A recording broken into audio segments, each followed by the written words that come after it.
निश्चयाचा महामेरू, बहुत जनांसी आधारू, अखंड स्थितीचा निर्धारू, श्रीमंत योगी. यशवंत कीर्तिवंत, सामर्थ्यवंत वर्धवंत, पुण्यवंत नीतिवंत, जाणता राजा. शिवरायांचे आठवावे रूप, शिवरायांचा आठवावा प्रताप, शिवरायांचा आठवावा साक्षेप भूमंडळी. शिवरायांचे कैसे बोलणे, शिवरायांचे कैसे चालणे, शिवरायांचे सलगी देणे कैसी असे. सकळ सुखांचा केला त्याग, करुणी साधिजे तो योग, राज्य साधनाची लगबग कैसी केली. या पंक्तींमध्ये रामदास स्वामींनी शिवाजी महाराजांचे व्यक्तिमत्व आणि त्यांचे कर्तृत्व किती अचूक मांडले आहे. याच काही पैलूंचा आपण अभ्यास आणि मी गोळा केलेली काही माझ्या प्रयत्नातील शिवाजी महाराजांविषयीची माहिती या व्हिडिओतून मित्रांनो तुम्हाला देऊ इच्छितो. मी तुमचा मित्र रोहन. चला तर आपण या व्हिडिओसाठी सुरुवात करूया. इतिहास वाचत असताना त्यात दिसणारे शिवाजी महाराजांचे रूप पाहून थक्क व्हायला होते. इतका अष्टपैलू, अष्टावधानी, संपूर्ण पुरुष माझ्या नजरेत नाही. आदर्श राज्यकर्ता, थोर सेनानी, प्रजादक्ष, धर्माभिमानी, परधर्म सहिष्णू, चारित्र्य संपन्न, दूरदृष्टीचा असा जाणता राजा जगाच्या इतिहासात दुसरा सापडणे कठीण. मुलगा, पती, बाप, मित्र, शिष्य इत्यादी संसारी नात्यांनी देखील घडणारे या महापुरुषाचे दर्शन मन भारून टाकते. शिवाजी महाराज हे धार्मिक होते, धर्मभोळे नव्हते, व्यवहारी होते पण ध्येयशून्य नव्हते. श्रींच्या राज्याचे स्वप्न पाहणारे स्वप्नाळू आणि ते स्वप्न वास्तवात उतरवणारे कठोर वास्तववादी हे त्यांचे स्वरूप.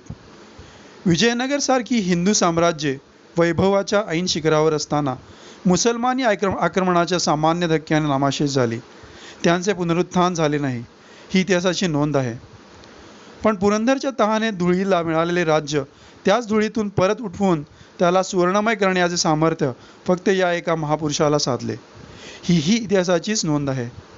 हे राज्य उभे करीत असता जनतेच्या ऐहिक कल्याणाची जबाबदारी राजाची आहे हे कधी शिवाजी महाराज विसरले नाहीत.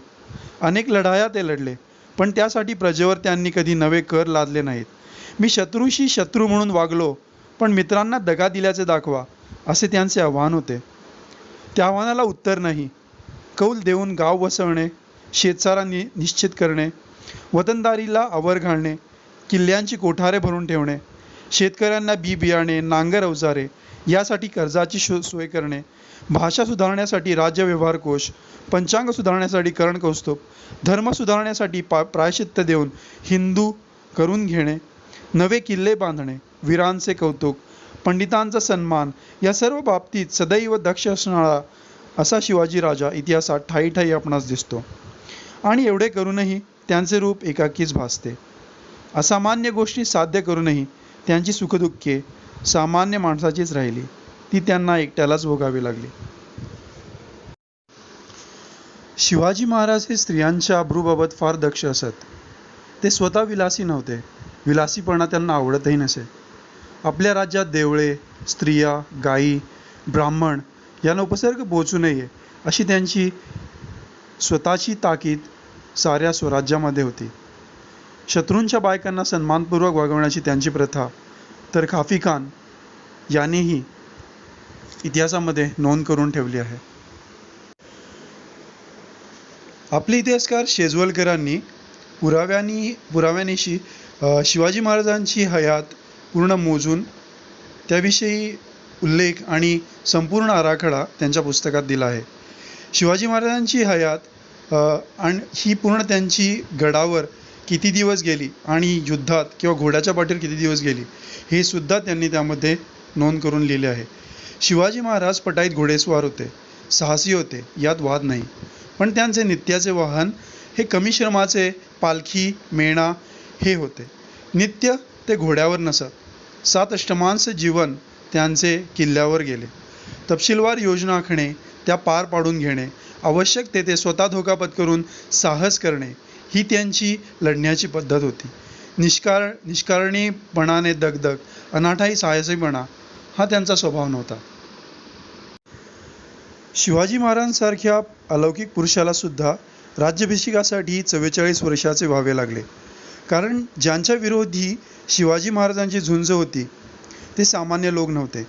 प्रचंड सेना, कसलेले सेनानी, योजनाकुशल माहितगार व विरोधक कपटनीती, व्यावहारिक मुत्सद्देगिरी यांचा पूर्ण अर्क असलेले आलमगीर किंवा औरंगजेब ही सामान्य माणसे नव्हती.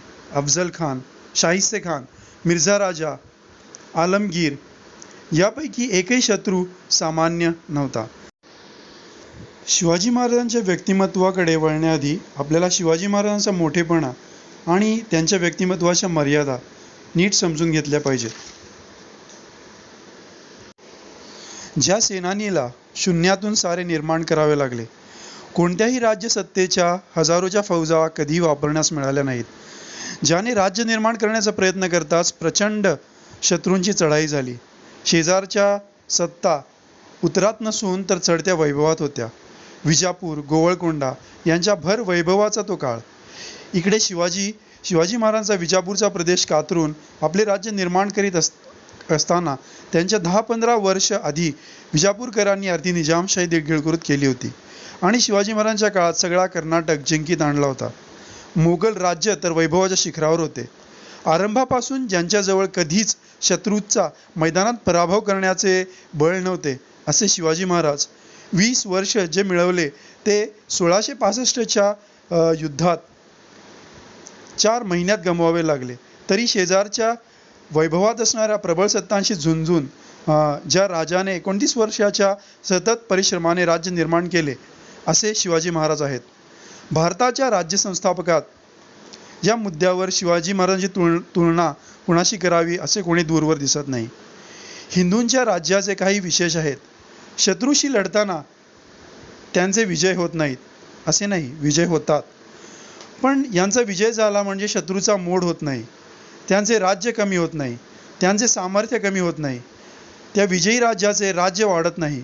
विजय मिळाला तरी यांचे सामर्थ्य खच्ची झालेले असते, ते भरून निघत नाही. म्हणून असे दिसते की पराजयात समूळ नाश, विजयात थोडे सामर्थ्य खर्ची होऊन दुबळे होणे हा हिंदू राजांचा क्रम आहे. विजयाने राज्य वाढवावे, सामर्थ्य वाढावे. पराजयात प्रदेश कमी झाला तरी सामर्थ्य व जिद्द टिकावी. हा हिंदूंचा नवा इतिहास शिवाजी महाराजांपासून सुरू होतो. दुसरी गोष्ट अशी की हिंदू राजांना शेजारी काय चालले आहे याची वार्ताच नसे. शत्रूने सिद्धता करावी, आक्रमणाची वेळ साधावी, हे बेसावध असावेत. शत्रू ह्यांच्याच प्रदेशात म्हणजेच हिंदू राजांच्याच प्रदेशात 100-200 मैल चालून यावा, मग सारे हे हिंदू राजे जागे होणार. लढाई ही हिंदू राजांच्याच प्रदेशात, जय पराजय हाही हिंदू राजांच्याच प्रदेशात. हिंदू राजांचाच प्रदेश या युद्धांमध्ये बेचिराग होणार. हा हिंदूंचा आतापर्यंतचा इतिहास जो शिवाजी महाराजांवर बदलतो. लढण्याआधी सावधपणा व शत्रू बेसावध असेल तर त्याच्या मुलखात जाळपोळ, लुटालूट हा नवा इतिहास शिवाजी महाराजांपासून सुरू होतो. तिसरी बाब म्हणजे हिंदू राजांनी विश्वास ठेवावा, करार करावा, शत्रूंनी दगे द्यावेत. हा इतिहास बदलून शिवाजी महाराजांनी दगे द्यावेत व सर्वांनी थक्क व्हावे असा इतिहास शिवाजी महाराजांपासून चालू होतो. हिंदूंच्या इतिहासात या मुद्द्यांवर शिवाजींची तुलना कोणाशी करावी मला तर वाटते दूरपर्यंत कोणी या तुलनेत दिसत नाही. शिवाजी महाराज हे धार्मिक होते पण धर्मभोळे नव्हते. कठोर होते पण क्रूर नव्हते. साहसी होते पण आततायी नव्हते. व्यवहारी होते पण ध्येयशून्य नव्हते. उच्च ध्येयाची स्वप्ने पाहणारे स्वप्नाळूही. ही स्वप्ने वास्तवात उतरवणारे कठोर वास्तववादी हे त्यांचे स्वरूप आहे. शिवाजी महाराज साधे राहत नसत.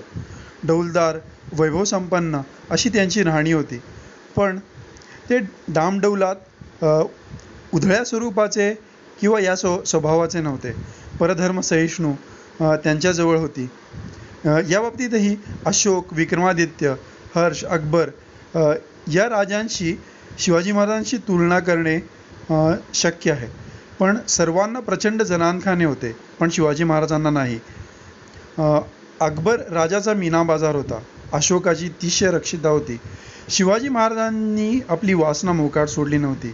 तरुण, सुंदरी, रूपरत्ने आस्वादासाठी गोळा करणारी सर्व हिंदू मुस्लिम राजांची 70पर्यंत टवटवीत राहणारी रसिकता शिवाजी महाराजांजवळ नव्हती. तेवढा त्यांच्याजवळ वेळही नव्हता.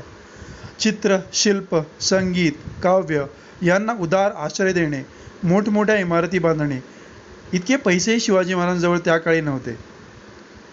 त्यांचे अर्धे जीवन हे धावपळीमध्ये, राज्य सामर्थ्य टिकवण्यामध्ये, सावरण्यामध्ये, बांधण्यामध्ये गेले.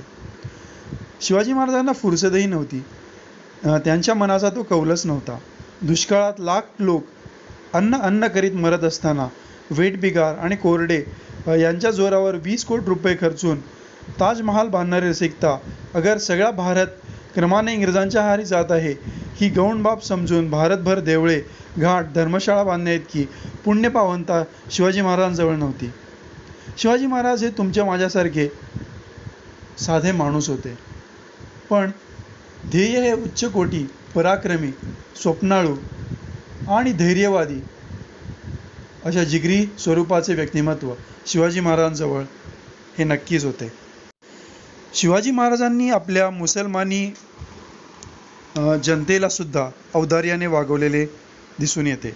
शेजारी आलमगीर म्हणजेच औरंगजेब जिझिया कर बसवीत असताना शिवाजी महाराजांनी मुसलमानी जनतेला औदार्याने वागवले. भूतालच्या मुस्लिम राज्याच्या भीतीने नव्हे, तर स्वयंभू औदार्य म्हणून. शिवाजी महाराज कुशल सेनानी, युद्धतज्ञ होते, यात वाद नाही. पण याखेरीज ते मुलकी कारभाराचे ही तज्ज्ञ होते. जनतेच्या इहलौकिक कल्याणाची जबाबदारी राजाची आहे हे त्यांना नक्कीच माहीत होते. इतक्या लढाया ते लढले, पण त्यासाठी प्रजेवर नवे कर त्यांनी कधी लादले नाहीत. राज्याभिषेकाचा खर्चही वतनदाराकडून त्यांनी वसूल केला. जनतेवर कराचा बोजा कधीही वाढवला नाही. मी शत्रूंना दगा दिला, मित्रांना दगा दिल्याचे दाखवा, असे आवाहन त्यांनी एका पत्रात दिलेले आहे. या आव्हानाला पुढे उत्तर नव्हते. शिवाजी महाराजांनी जे राज्य निर्माण केले ते जपण्यासाठी 27 वर्ष महाराष्ट्रातली जनता लढली. शिवाजी महाराज वारल्यानंतर संभाजी महाराजांच्या नेतृत्वाखाली आणि संभाजी महाराज यांचे देहावसान झाल्यानंतरही 19 वर्षे ज्याला जसे सुचेल तसे सर्वजण लढत राहिला. या लढ्यात मोगलांची किमान 5 लाख माणसे मारली गेली असावीत, असा जनुनाथ सरकार हे इतिहासकार यांचा अंदाज आहे. मराठ्यांची सुद्धा 2-1 लाख माणसे मारली गेली होती. पण 1707 साली भाले राई सुमारे 1.5 लाख होती. थोरले मोठे नेतृत्व नाही, पगार नियमित मिळण्याची सोय नाही. या 27 वर्षात औरंगजेबाचा पराभव नाही, कारण ती शक्ती मराठ्यांमध्ये नव्हती, एकजूट तेवढी झाली नव्हती. तरीही मराठे लढत राहिले. 1200 वर्षानंतर शिवाजी महाराजांच्या राज्यासाठी जनता लढली. ही आत्मीयता कशी निर्माण झाली असावी, याचे उत्तर धर्माभिमान हे नव्हे. अनुमानाने हे समजते की आपण लढू शकतो हा आत्मविश्वास निर्माण करणे. हा आत्मविश्वास जनतेमध्ये निर्माण झाला होता. छापे घालण्याचे तंत्र निर्माण करणे व वीरतेच्या खोट्या कल्पनांच्या आहारी जाऊन लढून मरणे यापेक्षा टिकून राहणे, पळणे, शत्रूला थकवणे, नाश करणे हे नवे मूल्य प्रस्थापित करणे हे त्याचे एक उत्तर आहे. व प्रजेच्या इहलौकिक सोयी सांभाळणे हे दुसरे उत्तर. आणि क्रमाने धर्माभिमान हे त्याचे तिसरे उत्तर. या कारणानेच या तिन्ही गुणांमुळे हे जे 3 गुण शिवाजी महाराजांनी जनतेमध्ये रुजवले त्यातच त्यांचा मोठेपणा आपल्याला दिसून येतो. शिवाजी भोसले ही व्यक्तिरेखा फार मोठी आहे. तिचे शेकडो पैलू आहेत. एका माणसाला या विभूतीचे सर्वांगीण दर्शन होणे कठीण. सदैव दक्ष असणारे शिवाजी महाराज इतिहासात ठायी ठायी आपणास दिसतात आणि एवढे करूनही त्यांचे रूप एकाकीच भासते. असामान्य गोष्टी साध्य करूनही त्यांची सुखदुःखे सामान्य माणसाचीच राहिली, ती त्यांना एकट्यालाच भोगावी लागली. तर मित्रांनो, ही होती पूर्ण शिवाजी महाराजांची आणि त्यांच्या व्यक्तिमत्वाची मी संघटित केलेली काही माहिती.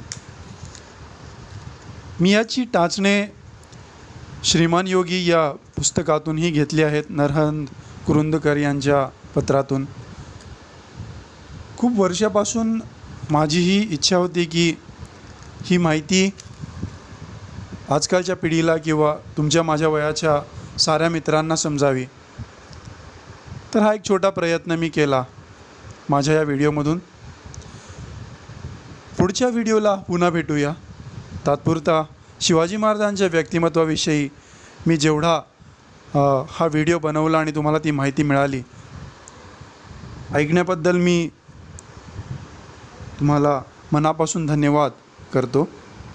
तर भेटूया पुढच्या व्हिडिओमध्ये, आणि माझा व्हिडिओ ऐकल्याबद्दल कोटी कोटी धन्यवाद.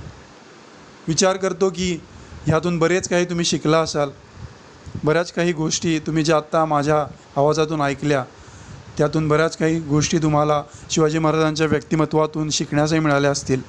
जर त्या स्वतःच्या आयुष्यात आपण त्या गोष्टी आणल्या तर आपण नक्कीच भरपूर पुढे जाऊ शकू. तर शिवाजी महाराज हे फक्त गोष्टीत नकोत, शिवाजी महाराज हे आपल्या प्रत्येकाच्या व्यक्तिमत्वात आले पाहिजेत. जय भवानी, जय महाराष्ट्र.